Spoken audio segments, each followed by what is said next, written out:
তারপর বলো, সরস্বতী পুজো কেমন কাটলো? সবাই হলুদ শাড়ি পরে বেরিয়েছিলে তো? আর এটা আমাদের পাড়ার ঠাকুর, দেখো যত দিন যাচ্ছে আমাদের ঠাকুরের মূর্তিরও কিন্তু অনেক পরিবর্তন হয়েছে। এক হাতে বীণা আর এক হাতে ফোন দেখছেন ঠাকুর। আর সবাই মিলেই তো আজকে সকাল সকাল স্নান করে চলে গেছিলাম। পুজোর জোগাড় অনেকটাই বাকি ছিল, তবে বৌদিরা অনেকটা করেও রেখেছিল। তারপরেই চলে গিয়েছিলাম ঘর ডোবাতে। বাচ্চা মেয়েগুলো শাড়ি পরেছে আর ছেলেগুলো দেখো পাঞ্জাবি পরে কাঁধে হাত দিয়ে বন্ধুর মতো যাচ্ছে, দেখতে এত ভালো লাগছিল।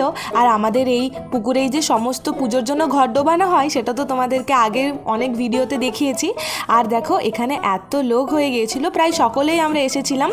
আর এইখানেই নাম হচ্ছিল, কারণ কি ওই যে ওই প্যান্ডেলেই বিয়েবাড়ি, সেখানেও মাইক বাজছিল, কারণ সরস্বতী পুজোর দিনই তো একটা বিয়েবাড়ি ছিল লগ্ন, তোমরা হয়তো সকলেই জানো।